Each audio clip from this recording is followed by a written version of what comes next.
Friday to you. It is May 18th, and these are the Friday Funnies. Well, greetings from Chicago, where 10,000 foreigners comprising the NATO Summit have arrived to throw our city into complete chaos for the next 4 days. Streets are being closed, buses are being rerouted, windows are being boarded up, not because of NATO, but in preparation for the estimated 50,000 protesters that are being bussed in here. For a reason I have yet to understand, the NATO Summit has drawn protesters who are protesting everything from war to worm farming, and they're going to block my streets in the process.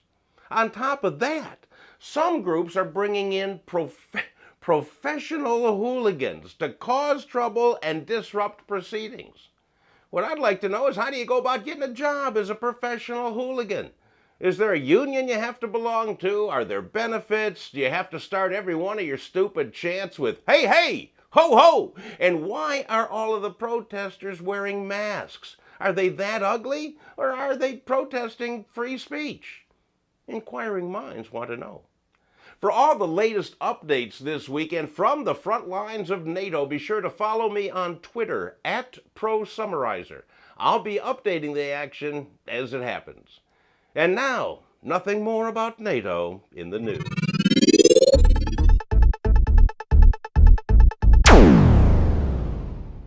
When a restaurant uses the slogan, "all you can eat" in their weekly fish fry ad, one assumes that they will give you as much as you can eat.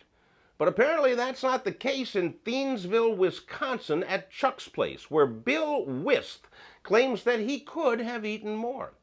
Wist went into Chuck's Place for the all-you-can-eat fish fry to fill his 6'6", 350-pound frame. He finished his first order of fish with no problem, but when he requested refills, he was refused. After considerable complaining, the restaurant gave Bill 8 more pieces of fish, but that still wasn't all he could eat. So he called police. And after the police told him that, "Hey, Bill, you've eaten enough fish," he decided to take revenge by picketing Chuck's Place every Sunday until they live up to their promise of letting him eat all that he can eat. The restaurant acquiesced this week and said that next Friday, Bill can indeed eat all the fish he can hold. Next Friday is day-old carp night at Chuck's Place.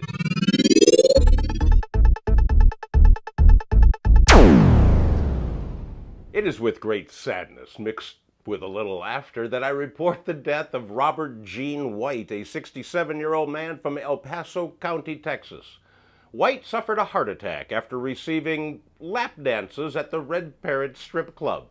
The dances went fine, but when he went to pay for them, that's when he had the grabber.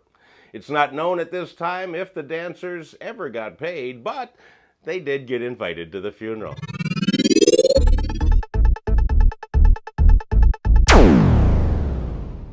Ballston, New York is a small city in upstate New York and is the birthplace of Abner Doubleday, the man credited with inventing the game of baseball. At least that used to be Ballston's claim to fame. Things may change now that Barbara LaFleur has made a name for herself in town. Miss LaFleur happened to be in Ballston this week, and she visited Curtis Lumber and Stewart's shop, 2 stores in town, visited them completely naked.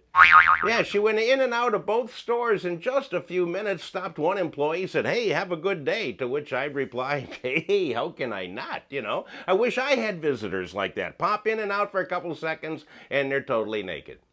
Anyhow, Barbara got arrested. She has been charged with public lewdness and faces a maximum of 90 days in jail. All I can say is that when the protesters get done in Chicago, they should head to Ballston, New York to free Barbara LaFleur. Clothing is optional, but hey, don't forget your masks. That's all I have for you this week. If you're headed to Chicago for a protest, give me a call. I've got a brand new protest chant already worked up. You want to hear it? What do we want? Procrastination. When do we want it? I don't know, tomorrow? See you next week.